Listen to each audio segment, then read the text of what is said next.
तो आज हम लोग पढ़ेंगे एम्पेयर्स सर्किटल लॉ। तो एम्पेयर्स सर्किटल लॉ होता है वो इलेक्ट्रोमैग्नेटिज्म के लिए होता है। ये कैसे होता है? ये जैसे आप लोगों ने गॉस का लॉ पढ़ा होगा जो कि इलेक्ट्रोस्टैटिक्स के लिए होता है, उसी तरह से इलेक्ट्रोमैग्नेटिज्म में आपका एम्पेयर्स सर्किटल लॉ होता है। ये भी क्या होता है? ये क्लोज पाथ के लिए, क्लोज सरफेस के लिए ही होता है। तो Ampere's circuital law states that the line integral of the magnetic field B vector around any closed path is equal to mu naught times the net current I threading through the area enclosed by the path. That is whole integral of B vector dot dl vector is equal to mu naught dot I. इसका मतलब ये हुआ कि जो आपका net current है close surface से, उसका और उसके म्यू नॉट का अगर मल्टीप्लाई कर दे तो किसके इक्वल आना चाहिए? उसके line integral of B vector और डीएल वेक्टर उसके मैग्नेटिक फील्ड के इक्वल आना चाहिए। उसी से ये आपका एम्पेयर्स सर्किटल लॉ निकलता है और ये एक क्लोज सरफेस के लिए ही होता है। किसी भी ओपन सरफेस के लिए सर्किटल लॉ कभी भी डिराइव नहीं किया जाएगा। और एम्पेयर्स सर्किटल लॉ जो होता है वो हम बायो सैवर्ट के जगह पर उसके एक अल्टरनेटिव ऑर्डर पर भी यूज कर सकते हैं।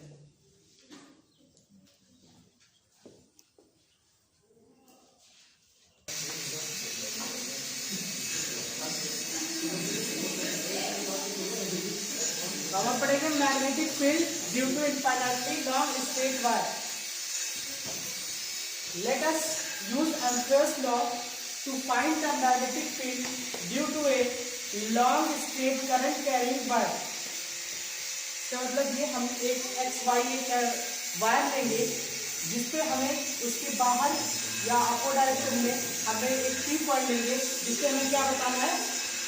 Magnetic field B। इसके लिए हम क्या करेंगे कि हम इसके वायर से थोड़े से दूरी पर जिसका डिस्टेंस r है एक P पॉइंट लेंगे। उस P पॉइंट पर एक एम्पीरियन पाथ लेंगे। उस एम्पीरियन पाथ का एक छोटा सा एलिमेंट लेंगे जिसको बोलेंगे dl और उसके वेक्टर फॉर्म में वो dl वेक्टर कहलाएगा। इसी dl वेक्टर के अकॉर्डिंग जितना भी मैग्नेटिक फील्ड होगा वो हम इसको यहाँ से निकाल लेंगे। तो इसके लिए हमने क्या किया? हमने इस पे एम्पेयर्स लॉ को अप्लाई किया। तो एम्पेयर्स लॉ क्या कहता है? एम्पेयर्स लॉ कहता है कि किसी भी क्लोज्ड सरफेस से जितना भी उसका नेट करंट पास हो रहा है और उसकी परमेबिलिटी यानी उसका म्यू नॉट का मल्टीप्लाई जो होता है वो होता है whole integral of B vector dot dl vector is equal to mu naught dot I, where I is equal to being the current enclosed by the circle. इस सर्किल की वजह से जितना भी करंट इससे पास हो रहा है वही क्या है? आई है। Since angle between B vector and dl vector is zero.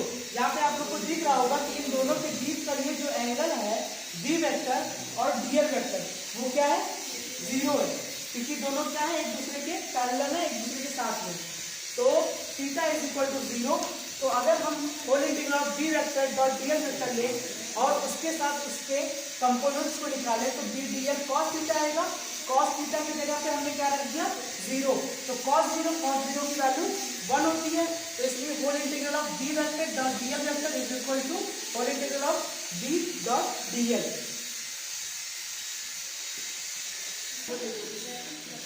आप देखो यहाँ पे हमने क्या किया था?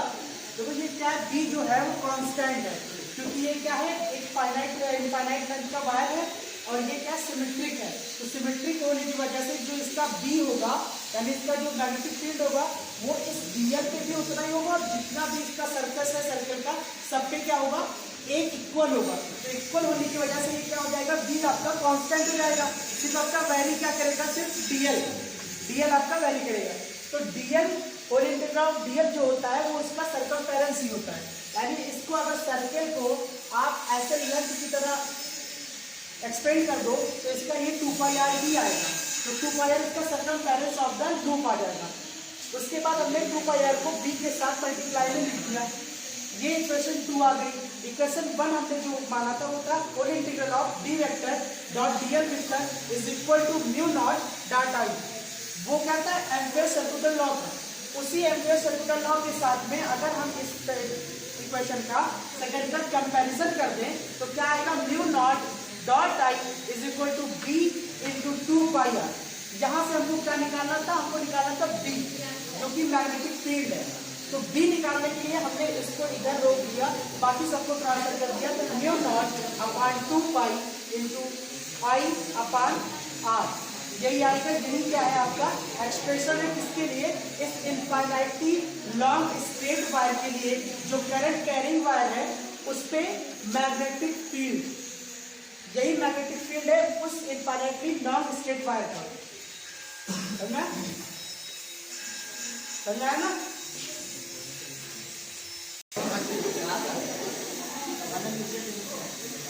तो जो सोलेनॉइड होता है वो बेसिकली एक इलेक्ट्रोमैग्नेट होता है। इलेक्ट्रोमैग्नेट वो होते हैं जब वो तो रहते हैं एक एज अ इंसुलेटर, लेकिन जब हम उनमें कोई इलेक्ट्रिक करंट पास करते हैं तो वो एक मैग्नेट की तरह बिहेव करना स्टार्ट कर देते हैं, तो उनको बोलते हैं इलेक्ट्रोमैग्नेट। तो जो सोलेनॉइड होता है वो भी क्या होता है, इलेक्ट्रोमैग्नेट होता है।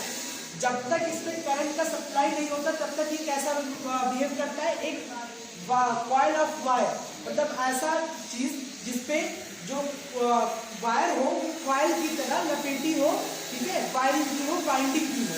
तो ये जैसे ये कॉइल है और उसपे क्या है, वायर की बाइंडिंग है। तो जब तक इसमें करंट की सप्लाई होगी तब तक ये कैसा क्या नाम है, कॉइल ऑफ वायर की तरह बिहेव करता है। लेकिन जैसे हम इसमें कोई इलेक्ट्रिक करंट सप्लाई करते हैं ये ऐसा बिहेव करना स्टार्ट करता है इलेक्ट्रोमैग्नेट की तरह, उसी को सोलेनॉइड बोलते हैं। तो solenoid basically electromagnet when passing current. और ये क्या होता है, ये जो रेगुलर आपके मैग्नेट होते हैं ये इनसे थोड़ा सा अच्छा इसलिए होता है क्योंकि मैग्नेट जो होता है आपका वो तो प्रॉपर आपके उसमें मैग्नेट की प्रॉपर्टी होती है, वो हमेशा मैग्नेट की प्रॉपर्टी शो करेगा। लेकिन जब हमें नहीं भी चाहिए होता है तब भी वो क्या करेगा, मैग्नेट की प्रॉपर्टी को शो ही करेगा, उसकी स्ट्रेंथ को हम बढ़ा नहीं सकते। लेकिन सोलेनॉइड एक ऐसा होता है, एक ऐसा इलेक्ट्रोमैग्नेट होता है इसके मैग्नेट प्रॉपर्टी को हम ऑन और ऑफ दोनों कर सकते हैं। अगर हमने इलेक्ट्रिक करंट सप्लाई कर दिया उसमें तो उसकी इलेक्ट्रोमैग्नेट के होने की वजह से वो मैग्नेट की प्रॉपर्टी को बिहेव करेगा। लेकिन अगर हमने उसके इलेक्ट्रिक करंट को बंद कर दिया, ऑफ कर दिया, तो कैसा बिहेव करेगा, ऐसा कॉइल ऑफ वायर, यानी जो जिसमें कोई भी किसी तरह का मैग्नेटिक प्रॉपर्टी नहीं है।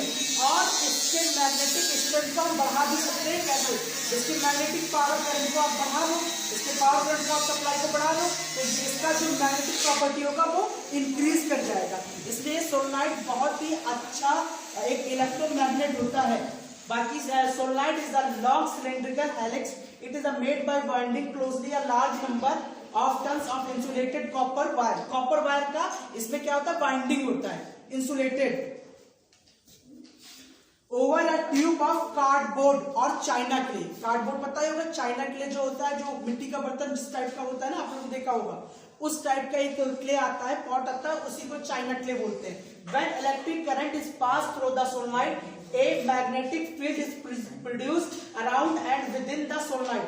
वही मैंने बताया ना कि जैसे आपने कोई करंट इस पे सप्लाई किया, इस पे एक मैग्नेटिक फील्ड अप्लाई होता है और मैग्नेटिक फील्ड इसके अंदर और इसके अराउंड द सरफेस प्रोड्यूस होना स्टार्ट हो जाता है, जिसकी वजह से ये एक इलेक्ट्रोमैग्नेट की तरह बिहेव करना स्टार्ट करता है। तो the magnetic field with in the solenoid is uniform, यानी इसका जो इसके अंदर जितने भी जगह है, जितने भी पार्ट्स है, सब पे जो मैग्नेटिक फील्ड होगा वो क्या होगा, यूनिफॉर्म यानी बराबर होगा। सब पे B की जो वैल्यू होगी वो क्या होगी, बराबर होगी। And parallel to the axis of the solenoid, और सोलेनॉइड के एक्सिस के क्या होगी, पैरेलल होगी, बराबर होगी।